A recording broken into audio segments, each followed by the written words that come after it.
everybody. It's Larry Kotlikoff with Economics Matters, the podcast. Today, my guest is myself.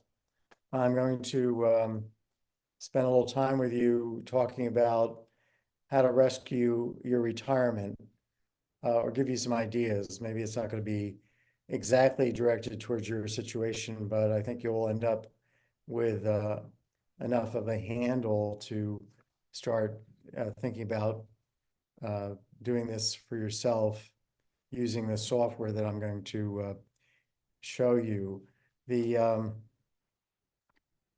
Why do we need to rescue our retirement? It's certainly not the case for everybody. Some of us have been great savers, or we've had great earnings, success. We've developed companies, we've struck it rich in effect, or we've inherited a lot of money, or we've done really well in the market, either because of our great investment acumen or because we had great tips from our special uncle, Warren Buffett. Who knows how we did okay? So those people we don't have to worry about, but the vast majority of American workers seem to be saving too little for retirement. I'll show you in a second just a quick picture of a paper that just came out a couple of years ago by the economists at the Federal Reserve Bank of Chicago. Did a very careful study with lots and lots of data of retirement saving adequacy and concluded that 3 out of 4 workers are saving too little. And these are ones actually who have 401k plans. So it's not just people, if you look at the bottom 20% of the income distribution for people, only 10% of them are in 401k plans. So we have this retirement, employer-based retirement system, 401ks, 403bs, KEO accounts, 457 plans, IRAs, Roth IRAs. We have a whole Megillah, a whole set of different programs that you can participate in to save taxes, but not enough people are participating, not enough employers are offering these plans. The ones that are offering are not making matching contributions that are large enough. The participants who are in these plans aren't contributing enough.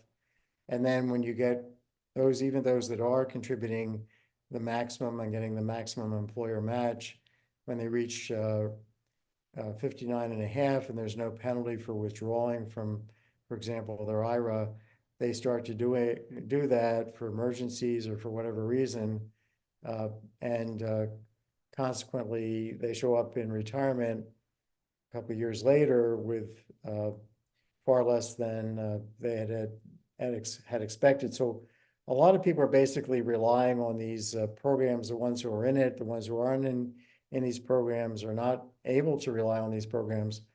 But the basic story is that we're either relying on these retirement account programs and Social Security or just on Social Security, but we're not really thinking about, gee, how much do we need to save on our own? So as you know, because you've been watching this podcast, I've had a lot of people talk about personal finance, journalists, and I've had some of the top personal finance journalists in the country over the last year and a half or so, 2 years. I run this podcast. I've had about 100 different podcast guests, and a good chunk of them have been these financial journalists, and they're all talking and adding something to the conversation, but they're not kind of giving that much concrete information because they're speaking generalities. So today I wanted to do, and maybe even the next number of podcasts, is to try and make things much more concrete, give people very specific ideas about ways in which they can rescue their retirements if they've shown up as it looks like 3/4 of the American workers are showing up, which is with too little money. So what's going on is not only that we're relying overly on Social Security, which of course is going broke, it's really threatening from the latest report to cut our benefit from Social Security or benefits by roughly a quarter starting in 10 years. So that's not big, not good. And there's a $63 trillion unfunded liability that red ink that the system is in. If you look, put everything in kind of present value terms, and then you also have people retiring too early. They're taking their Social Security consequently too early, and they're leaving a lot of money on the table. The median American household is leaving about $182,000 in lifetime benefits from not optimizing their Social Security, taking the Social Security at the wrong benefits at the wrong time. And fixing that does not involve any risk. It just involves changing what you're doing. Of course, if you were working and you expected to keep working to 65, and then some new 35-year-old becomes your boss and they decide you're too old to contribute because they want to make more profits by kicking you out and hiring somebody younger. I think age discrimination is the biggest form of discrimination the country is facing. Well, maybe not biggest, there's no way to quite con it, but it's up there with racism and sexism. Ageism is a huge problem in this country economically. So anyway, you get booted, you're 60, maybe you do some part-time work, you come to 62, you haven't been able to get back to a regular job, and then you could wait till 70 to take your Social Security, which is going to be 76% higher in real terms. That's adjusted for inflation, but you take your benefits right away at 62, and now you're stuck with a much lower living standard the rest of your life. And then on top of that, Social Security tells you inappropriately, incorrectly, that for every dollar you earn above about 22,000, you're going to lose 50 cents on the dollar in benefits. So now you think you're facing this astronomical tax on working, and you decide not to work, or you decide to work just up to about $22,000. And the reality is that you can actually lose all your benefits, and then they'll be increased at full retirement age. So if you went back to work and you lost all your benefits, that would actually be a good thing, because at full retirement age, you would get an increase in your benefits. It's called the adjustment of the reduction factor. So I would say about 95% of people in this boat would end up better off if they went back to work. So there's actually here a subsidy to working, but it's portrayed by Social Security, because they don't tell you about this adjustment of the reduction factor, as an enormous tax on top of all your other taxes. 50 cents on the dollar plus your federal income tax might be 20 cents on the dollar, 25 cents. The federal state income taxes, could be 5 cents on the dollar. And you've got sales taxes. So if you earn $1 and you spend it, you get 95 cents worth of hot dogs. So all these things are work disincentives, and people then are kind of stuck. So let me use my company's software, which is Maxifi Planner. And I've developed this software program through my company. It's called Economic Security Planning. For the last 31 years, actually. We've been in business a long time, and we started with just a desire to provide to the public what economics has to say about financial planning, which is diametrically different from what Wall Street is telling you to do. So one big part of the problem with people's retirements is that they're relying on hundreds of thousands of financial planners who are not anything that an economist would call a financial planner. They have degrees, certified financial planner certificate, registered investment advisor, certified financial analyst, all kinds of credentials, none of which would pass muster to an economist, a PhD economist. So if you look at the top 50 business schools in the country, the other 50 around the world, and you look at the top 50 economics departments in the country, not a single professor of finance or economics would teach even 10 minutes worth of conventional financial planning because we don't think it is appropriate. We think it gives exactly the wrong advice. And I'll talk about that some more in another podcast. I've also talked about that in other writings and other podcasts, but maybe not as strongly as to get the message across as I should have. But anyway, we're going to talk about economics-based financial planning, which is much more sensible. You're going to see it right now. I'm going to just start showing my screen, and here we go. I'm going to get rid of this guy and get rid of this guy. And what you see on the screen right now is this article I was referencing. There are lots of other articles too that are saying pretty much the same thing. But here we have the Federal Reserve Bank of Chicago. There are 12 Federal Reserve banks. Each one has their own research group. The Chicago group is particularly good. A lot of the people from the University of Chicago, a lot of the economists are connected with the Chicago Fed. And these are top people. Francisco Gomes is one of my co-authors, so I know him personally, and he's a very, very careful scholar, and I'm sure his colleagues are here as well. I don't know them. But anyway, they're saying in this paper on the retirement savings adequacy, that 3 out of 4 workers are not saving enough for retirement. It's right here. 3 out of 4 are not saving enough for retirement. So, so there's evidence, again, in lots of other contexts. If you look at the share of people participating in retirement account plans, if you look at how much wealth people have relative to the typical year, typical amount of spending of an American household, it's like 2 years worth of spending that they've accumulated 2 or 2.5 years. If you look at when people are retiring, they're mostly retiring. The most frequent age of retirement is age 62. That's when you get the lowest lifetime retirement benefits from Social Security.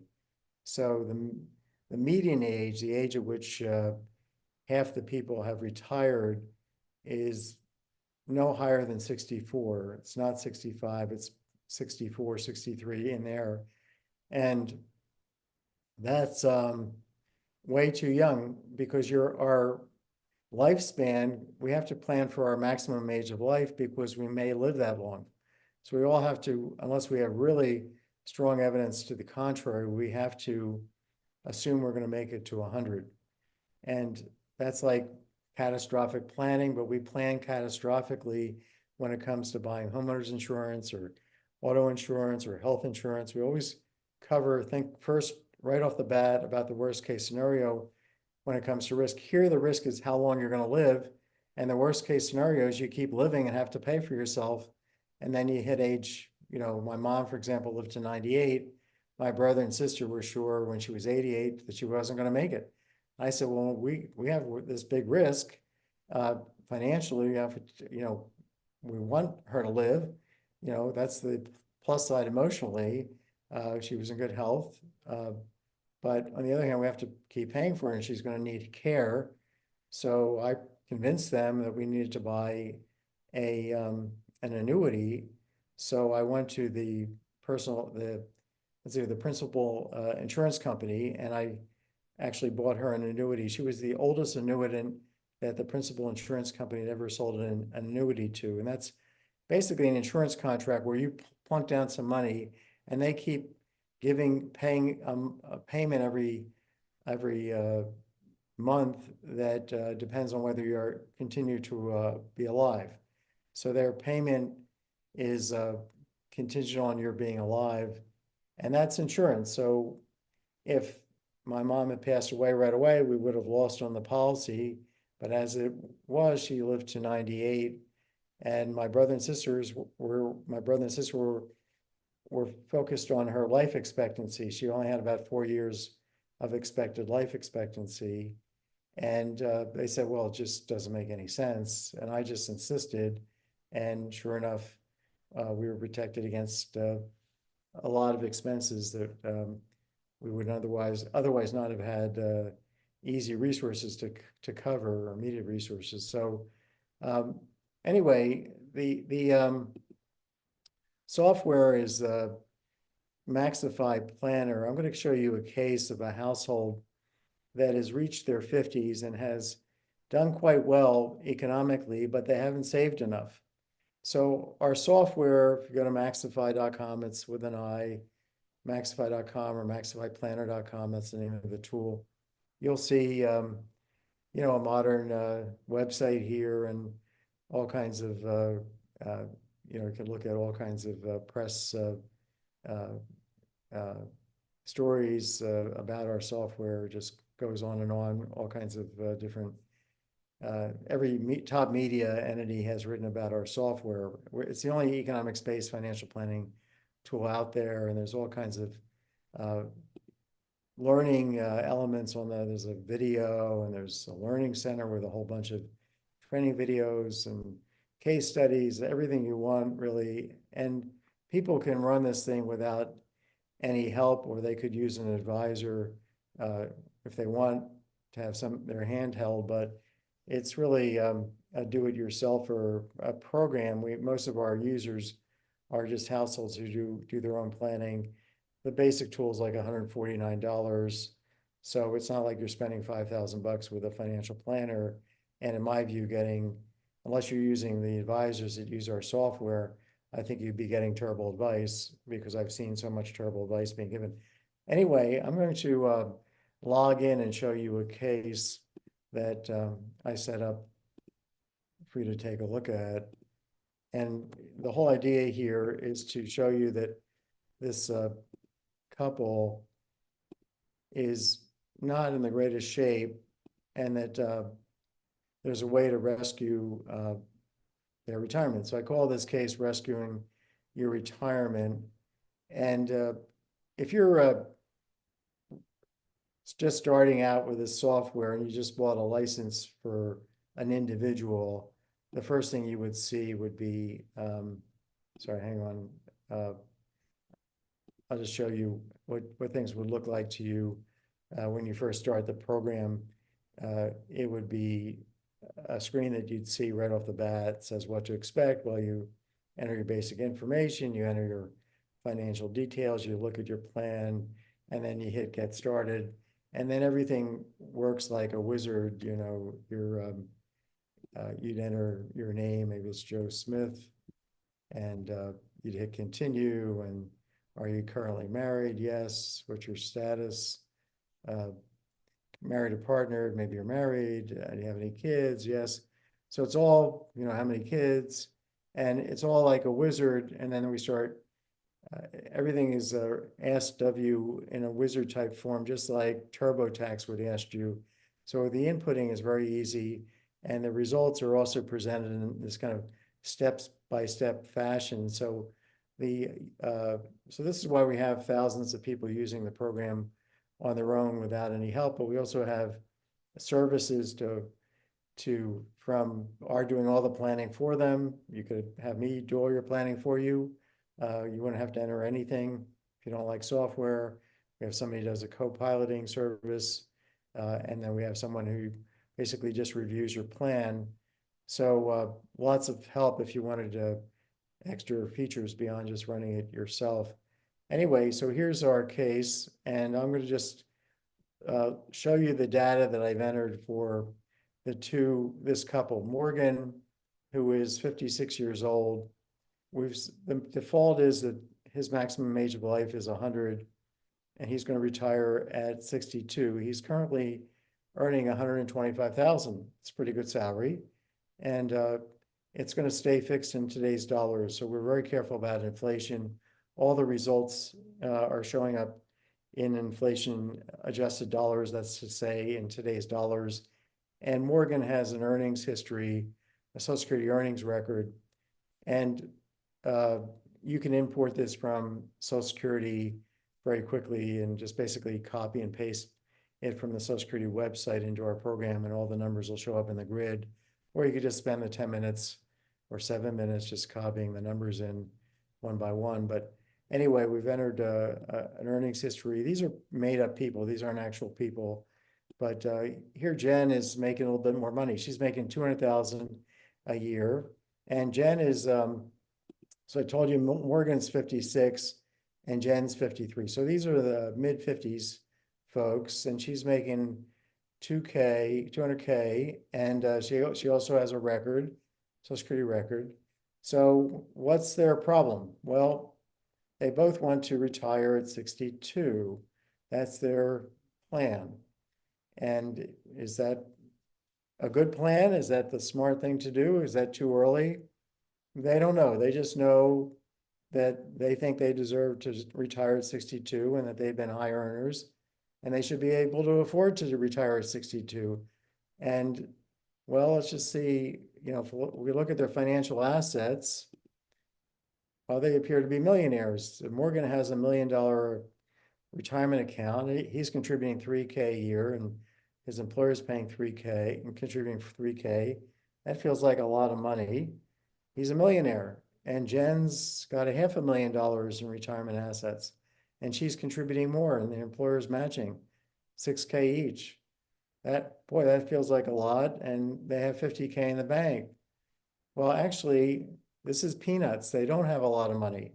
At this age, they just don't have a lot of money to retire with, because the safe rate of return that you can count on is the return that's being paid on inflation index bonds by the US government. As we speak, that return is about 2%. If you go to this website, zvbodhi.com, zvibodhi.com. Zvi is a friend of mine, and he's a retired professor from the business school of Boston University. You can see that the real yield on 30-year TIPS, inflation index bonds, 2.13%. It's about 2% if you buy short-term TIPS. So that's actually pretty high compared to what it was 6 years ago. It was negative 0.5%, but it's not like 10% real. You could get, yes, on average about 9% investing in the market, but the market's not safe. The market dropped by more than half in the Great Depression, Great Recession. It fell by about 86% in the Great Depression. It fell in half in the dot-com bubble. So you really, on a risk-adjusted basis, you want to plan safe for in a safe way. And when you do that, you have to really do what we do in the program, which is to make the assumption that you're going to get what the market says is safe, which is that inflation is running around the market implies that the long-term inflation rate is around 2.25 right now, and that the return on long treasury bonds that are not inflation index is 4.25. So this is the difference is about a 2% real return. That's basically what TIPS are paying. So we set these rates of return to be based on your what you can get safely. So economics deals with risk in two ways. One is to do deterministic planning, do very safe planning based on very safe assumptions, and then do stochastic planning, which I'll show you in another webinar, where you actually see the outcomes. You follow exactly what might happen to you. But so there's two ways of planning. One is to try and say, well, I don't know, the future is uncertain, so I'm going to just make very conservative assumptions, and making conservative assumptions about the rate of return is part of that. And being conservative about other things like your any kind of special expenses or any kinds of healthcare costs that might arise. That's also part of this. But anyway, the couple has, we're going to plan based on that assumption. We're going to just also plan assuming they're going to live to 100. We're going to assume, while I'm still in the settings and settings part, that they want to have a smooth living standard, that the living standard per person is going to, well, actually I've got a different assumption here. I'm going to assume that they want to have their living standard gradually decline from 100 down to, in terms of an index, decline by about, if they make it to 100, by about 16%. So their willing to take a risk that they're not going to make it to the end of their maximum age of life, and they're going to adjust for that possibility by saying, I'd like to spend a little bit more when I'm young and take the risk and spend less if I actually make it that old to that old age. And so this is an index, and if you make the living standard decline, this index decline, the program will then allocate more spending to you when you're younger and less when you're old. And in a second, you'll see what the program's up to. Anyway, the two kids are indicated here. You've got to take care of them. And then we also have household. They've got some special, well, they don't have any special receipts, but Morgan has some alimony payments he has to make. And their Social Security strategy is to take Social Security as soon as they can, which is at age 62, as soon as they turn 62. So, and then they have a house. Where do they have a house? Well, they live in Connecticut. It's a $1.5 million house.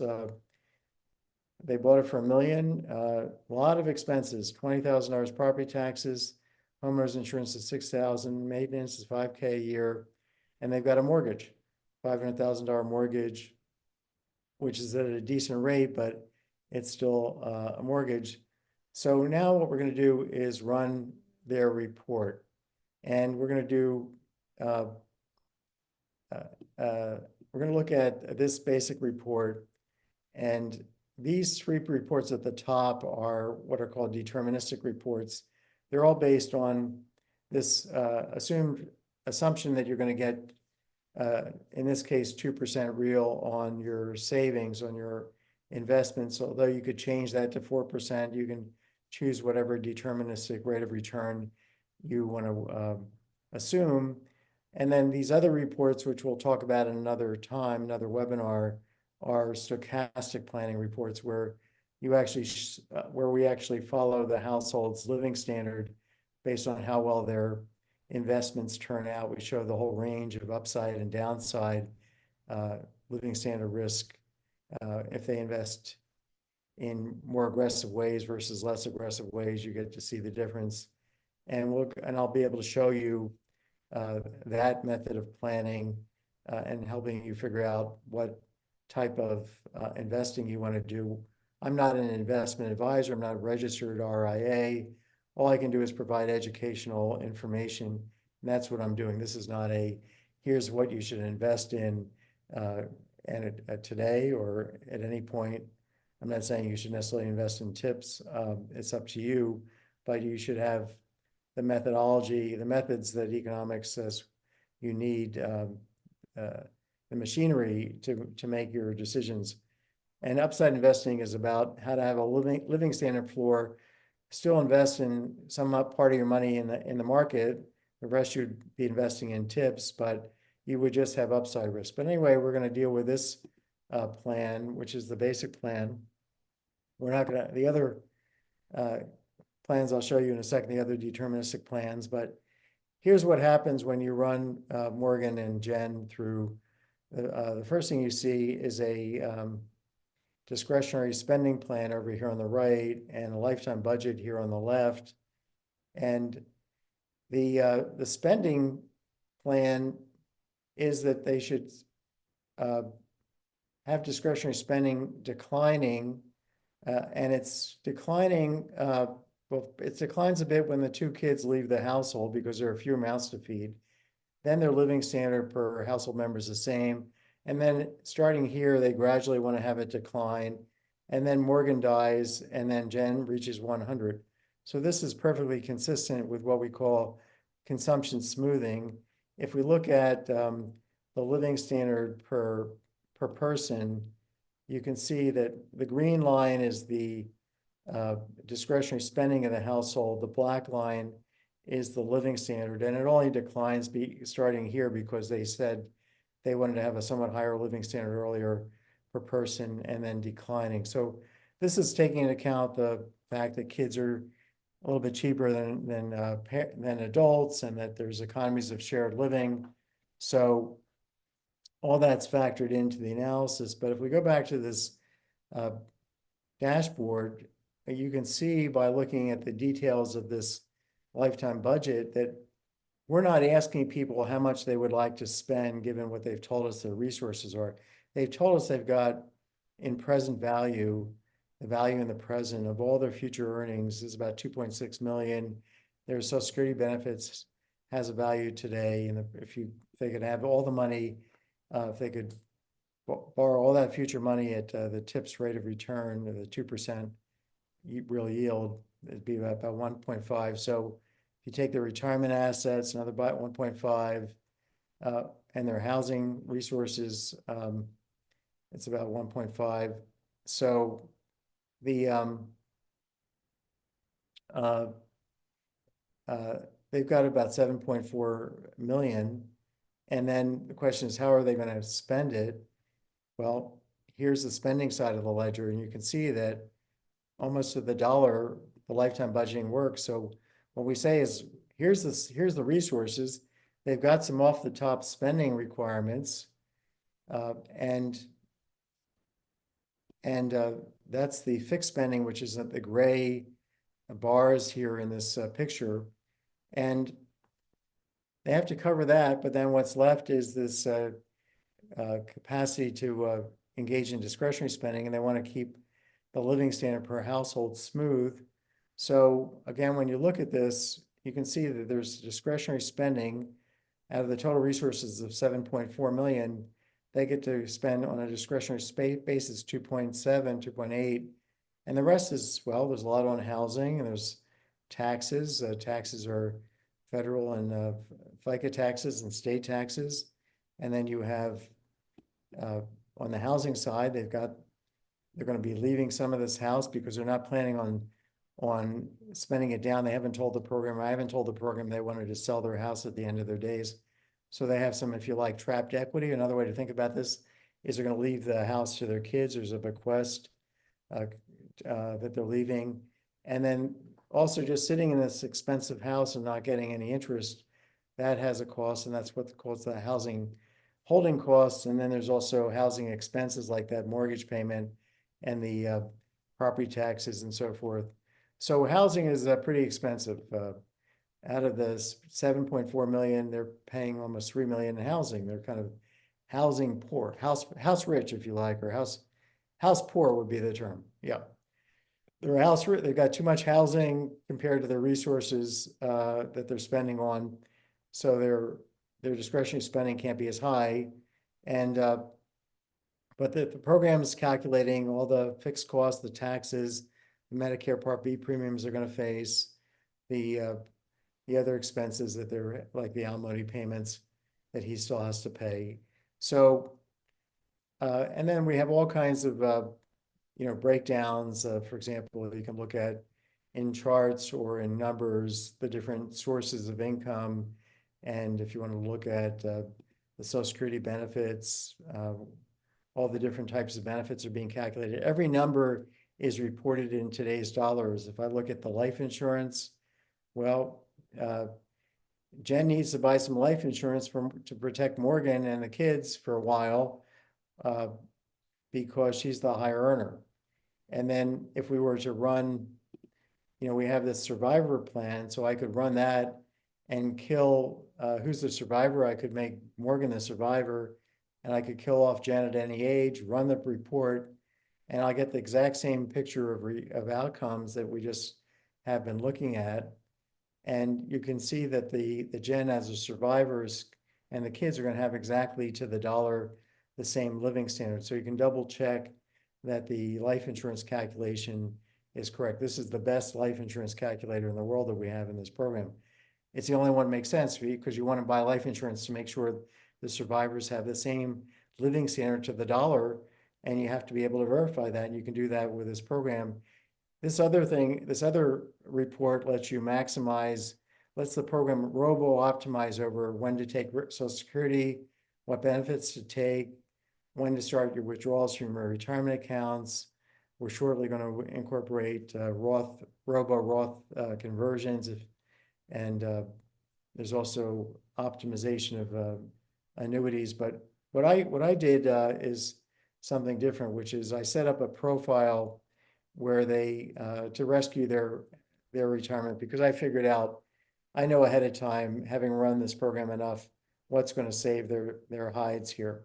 And you might say, well, what's wrong with their results? I mean, let's go to look at their reports again. Is there a problem that have they really saved too little? Are they retiring too early? Are they taking Social Security too early? Well, they get to spend, uh, about about $90,000 a month. The discretionary spending is about $88,000. So, we're talking about $7,000 a month. Now that, for a lot of people, that's a fortune to spend every month. For people who are kind of upper middle class, which this couple is, living in Connecticut, that may not be that much money. That may be, they might easily spend $100 a day on just food and groceries and restaurants, and not to speak of travel. So I'm not saying that they couldn't survive on this, but can they do better? Can we, if they look at this carefully, the way we're looking at it together right now, they might decide that's not really as much income in today's dollars that they want to have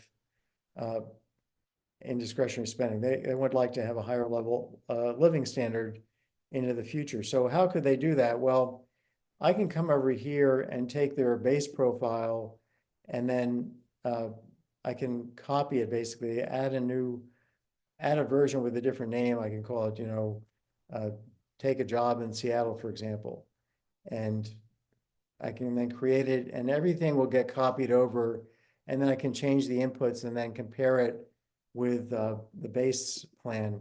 So I've set up a bunch of alternative profiles. So I'm going to just tell you about one, so we keep this podcast within an hour. So I'm going to have them think about an alternative thing to do, which is to work till 65, not retire at 62, but work till 65. I'm going to have them at 65 sell their house in Connecticut and move to Tennessee and buy a cheaper house for like $500,000. I'm going to have them do a small Roth conversion, all of which I can tell the program in these inputs to do. And then I'm going to have them take Social Security at 70. So I'm going to run this particular profile. I'm going to click on that profile from the whole list of profiles, click on that one.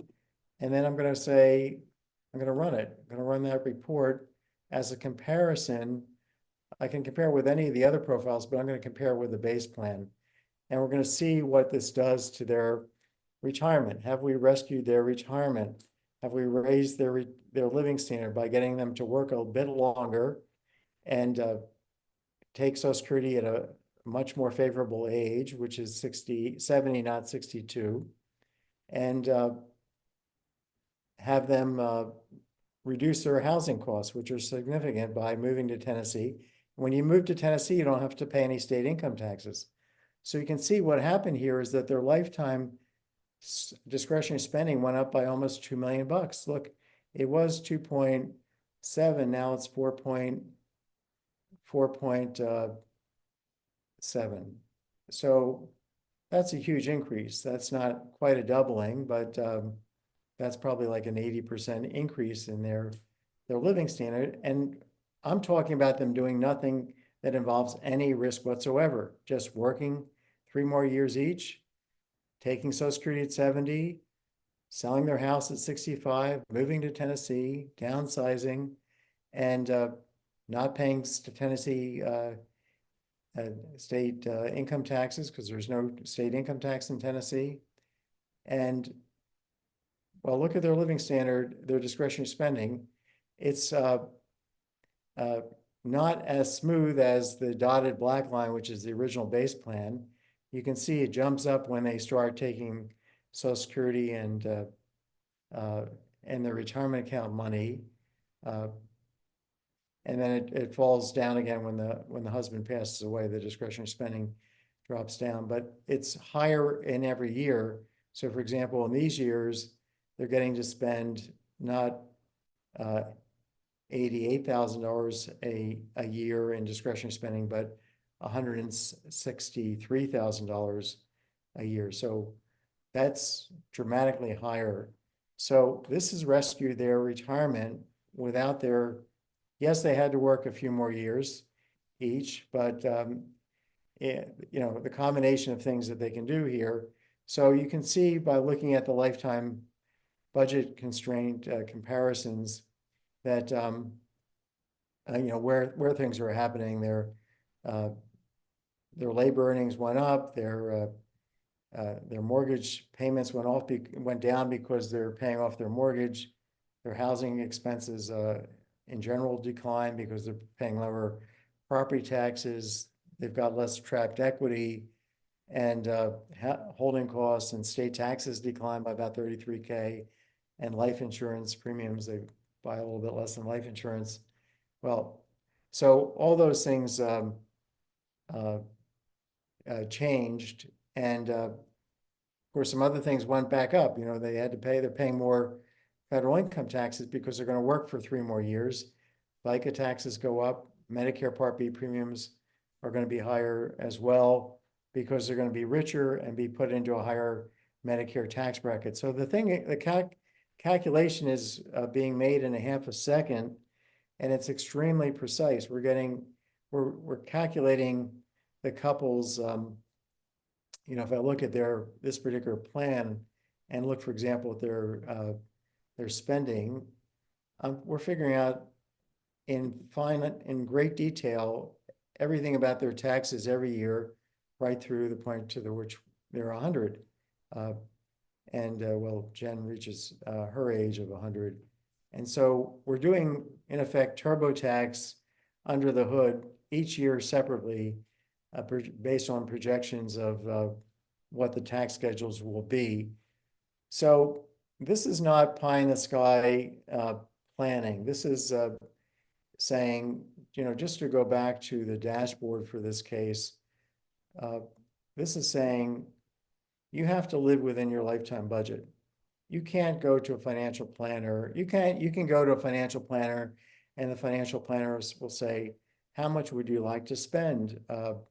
What's your spending target apart from all your kind of fixed costs? And you might say, I'd like to spend $1 billion a day. And then this number will be astronomical. And that means that it will not be affordable. Your lifetime spending will be dramatically higher than your lifetime resources. And nothing in their software is going to tell you, forget about it. That's not feasible.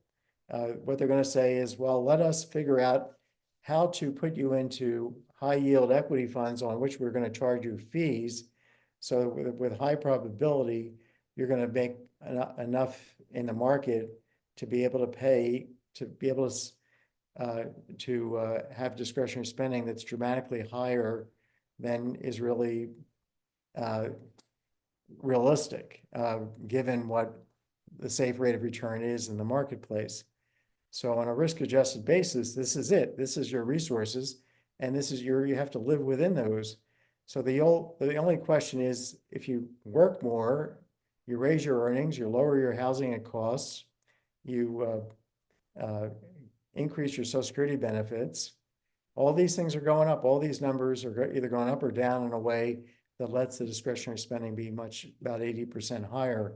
That's rescuing your retirement and also helping you figure out, gee, is retiring at 62 and taking Social Security at 62, is that sensible compared to waiting a couple more years and taking Social Security at 70? Is it sensible to stay in this very expensive house in Connecticut and pay all these expenses for property taxes, state income taxes, compared to living in Tennessee?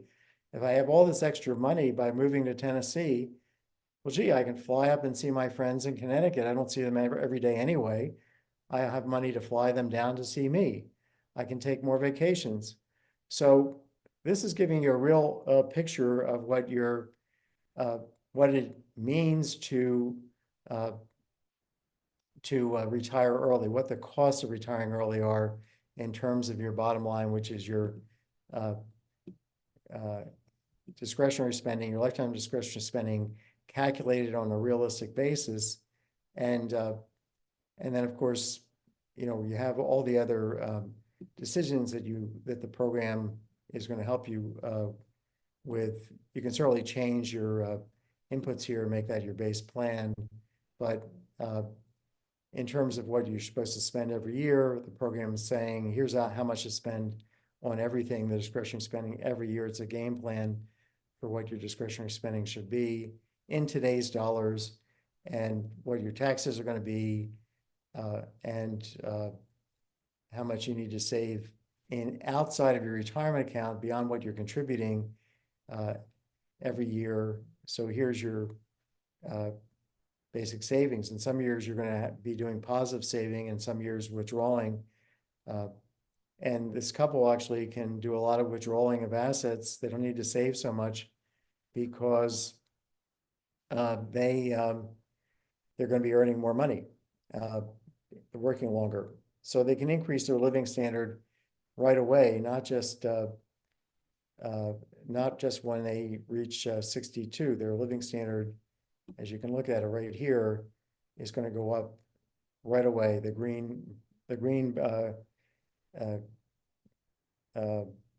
Well, this is not the comparison, but if I go over here and compare their living standard between the two plans, you can see that the living standard's a lot higher with the new plan.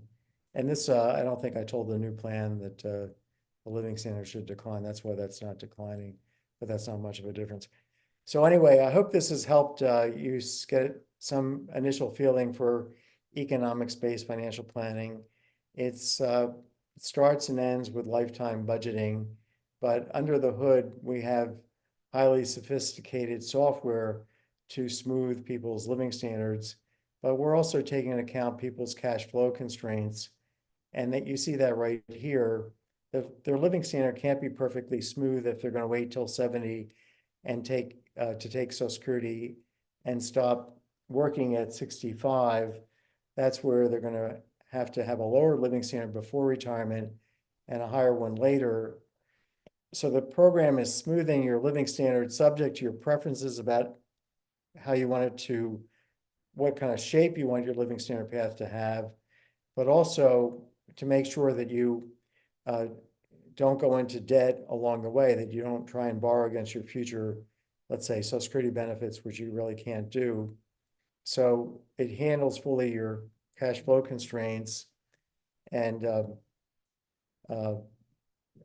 then, of course, there are ways you could try and deal with this. For example, you could start taking your retirement account withdrawals earlier, and that would bring more money in earlier. So this is not necessarily the only way to proceed. There are other things you can try.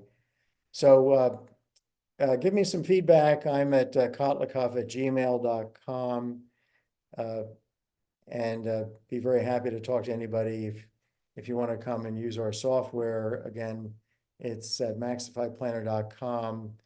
We have a standard tool that doesn't incorporate the stochastic planning. This incorporates the stochastic planning. If you're a financial advisor, this program is about a quarter of as expensive as the programs you're using, so you can save a bundle every year using our software to work with your clients. If you have an advisor, tell them, look, I'd like you to run me through Maxifi Planner. It's $600. You can afford it. You're making a lot of money off of my assets. I want to see what economics-based planning tells me to do. I don't want to just have you plan based on something that's going to enrich Wall Street and the industry, a methodology that's been developed to do that, a sales job. And then you can also get, we have all kinds of customer support that's free, expert review, $250, co-piloting service, $1,000. If you want me to plan for you, right now the cost is $2,500, and then you won't have to do any running of the program whatsoever. And then you can also buy the software for your kids or parents, or just buy it for yourself and run it for your parents, or run it for your ex if you're, uh, if you're still talking to your ex and you want to make sure that they're going to be in good shape so your kids don't have to financially bail them out. Well, help them with the planning. And so there's so many people that need to run this thing, and you're one of them, I'm sure, because we don't have half the country using this software, but it's really in many ways a huge breakthrough. And we got a patent for this methodology. It was a methods patent. It's a very state of the art, I would say, rocket science under the hood here to get these calculations to all work in a half a second. This goes far beyond anything modern AI can do, because we're not predicting the right answer. We're finding to the penny, to the dollar, the right answer, as you can see when you run the tool.